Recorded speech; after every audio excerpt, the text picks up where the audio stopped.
ஓம் சக்தி பராசக்தி. அன்பிற்கினிய உறவுகளே, இந்த ஆடி வெள்ளிக்கிழமை நன்னாளிலே நாம் கல்கத்தாவில் எழுந்தருளுள்ள காளிகட் திருக்கோவிலை பற்றி காணலாம் வாருங்கள்.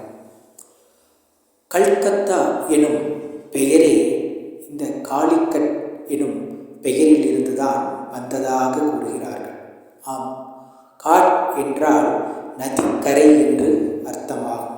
இந்த காளியின் கோவிலானது பாகிரதி நதிக்கரையில் அமைந்துள்ளதால் காளி அமைந்துள்ள நதிக்கரை இதுவே காளிகட் என்று அழைக்கப்படுகிறது. பின்னால் இது கல்கத்தா என்று பெயர் மருவியது.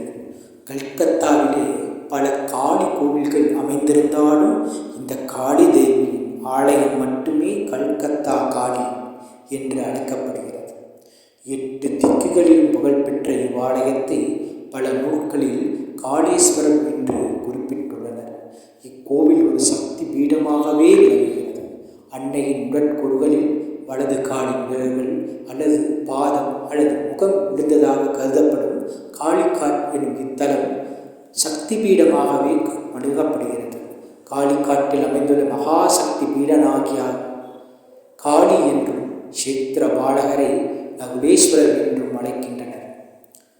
தந்தையாகிய தக்ஷனால் அவமதிக்கப்பட்ட சக்தி தேவி நெருப்பில் விழுந்து உயிர் துறக்க இறந்த மனைவியின் உடலை சுமந்து கொண்டு கடும் கோபத்துடன் ஊழி தாண்டவம் ஆடினார் சிவபெருமான். இதனால் உலகெங்கும் இருள் சூழ்ந்து அழியும் நிலை உருவாக தேவர்களும் முனிவர்களும் மகாவிஷ்ணுவை சரணடைந்தனர். விஷ்ணு பகவான் தன் சக்கராயுதத்தால் சக்தி தேவியின் உடலை 51 துண்டுகளாக அறுத்து பூமியில் வீழ்த்தினார். அந்த உடல் பாகங்கள் விழுந்த இடங்கள் சக்தி பீடங்கள் என்று அழைக்கப்பட்டு அவை புனிதமாக போற்றி வணங்கப்படுகின்றன.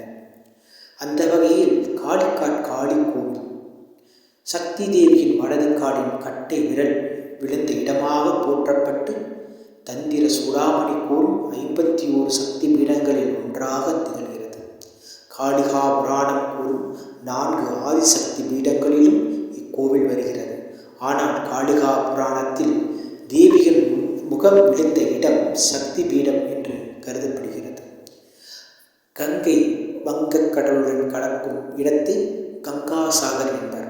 பழங்காலத்தில் இந்த முகத்துவாரத்தில் கபில முனிவர் வசித்து வந்தார். அங்கு இன்றும் அவர் பெயரில் ஒரு சிறு கோவில் உள்ளது. ஒருமுறை சில கபாலிகா சன்னியாசிகள் கங்கா சாகரில் புனித நீராடி கபில முனிவரை தரிசிக்க அடர்ந்த காடு வழியே சென்றனர். பாதையில் அவர்களுக்கு விரல்கள் வடிவில் ஒரு அதிசய பாறை தென்பட்டது. அது காளியின் சாயலில் அவர்களுக்கு தோற்றமளித்தது. அந்த கபாலிகர் நரபலியை மனதில் கொண்டு அந்த பாறையை அங்கேயே ஸ்தாபித்து தங்களது முறையைப்படி வழிபட்டனர். தந்திர சாஸ்திரப்படி நரபலி கொடுப்பது அக்கால வழக்கம். அச்சிலையே இன்றைய காளிகாட் அம்மன். இக்கோவிலின் தல வரலாறு இன்னொரு விதமாகவும் கூறப்படுகிறது. காளிகாட் கோவிலை சுற்றி முன்பு காடு மண்டி வளர்ந்திருந்ததாம். அந்த காலத்தில் இந்த தேவியை ஆத்மாராம் என்கிற பக்தன் ஆழ்ந்த பக்தியோடு ஆராதித்து வந்தான். மாலை நேரத்தில் பாகிரதி கரையில் அவன் ஜபம் செய்யும் போது கண்களை பறிக்கும் ஒளிக்கதிர் ஒன்று திடீரென தோன்றியது. அதை கண்டு வியந்தான் ஆத்மாராம்.